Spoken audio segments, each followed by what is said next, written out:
جب سے میری سی ایس ایس کے بارے میں کچھ ویڈیوز وائرل ہوئی ہیں، بہت سارے طلباء اور امتحان دینے والے امیدواروں نے بہت سارے سوالات سی ایس ایس کے امتحان کے بارے میں پوچھے ہیں۔ مثلا میں امتحان کی تیاری کیسے شروع کروں؟ میں کون کون سے مضامین سلیکٹ کروں؟ میں روزانہ کتنی دیر پڑھوں؟ میں کتنے ماہ تیاری کروں کہ کامیاب ہو جاؤں گا؟ پرچہ حل کیسے کرنا چاہیے؟ ایسے تمام سوالات کے جواب کے لیے میں نے علیحدہ ویڈیوز تیار کی ہیں، جن میں تفصیلاً آپ وضاحت سنیں گے۔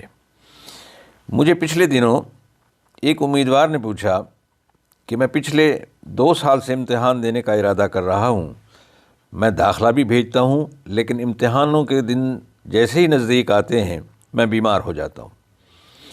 لیکن اس سال میں نے مصمم ارادہ کر لیا ہے کہ خواہ میری جان چلی جائے، میں ہر حال میں سی ایس ایس کا امتحان دوں گا۔ اگرچہ میرا پڑھنے کو دل نہیں چاہتا، میں جب بھی کتاب کھولتا ہوں مجھے نیند آنے لگتی ہے۔ آپ مجھے کوئی ایسا نسخہ کیمیا بتائیں کہ میں کامیاب ہو جاؤں۔ میں نے اس کی خواہش کی شدت کا اندازہ لگایا تو پوچھا کہ آخر تم سی ایس ایس کرنا کیوں چاہتے ہو؟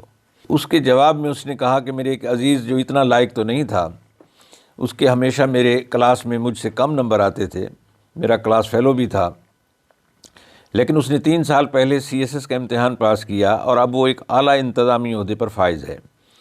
اب اس کے گھر کے سامنے سبز پلیٹ والی گاڑیاں اکثر گھومتی ہوئی نظر آتی ہیں۔ چونکہ وہ بااختیار آدمی ہے، لوگ مختلف فنکشنز میں اسے بلاتے ہیں، اس کو بہت عزت و احترام سے بٹھاتے ہیں اور اس کے ساتھ فوٹو کھنچوانے میں بھی فخر محسوس کرتے ہیں۔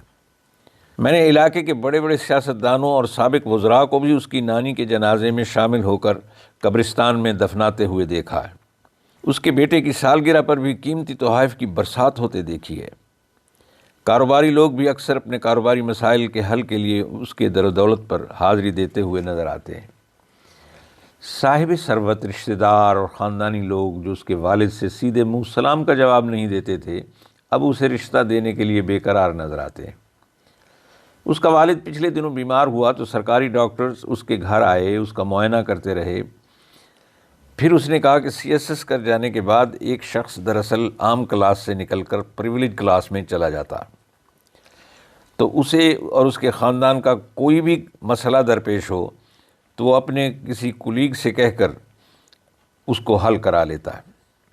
اس طرح اس کا پورا خاندان اپنے آپ کو محفوظ خیال کرنے لگتا ہے۔ عزیزان گرامی، اگر آپ کو ہمارا یہ چینل پسند آئے تو اسے سبسکرائب ضرور کیجیے گا۔ اس کہانی کا پارٹ 2 آپ اگلی ویڈیو میں ملاحظہ کریں گے۔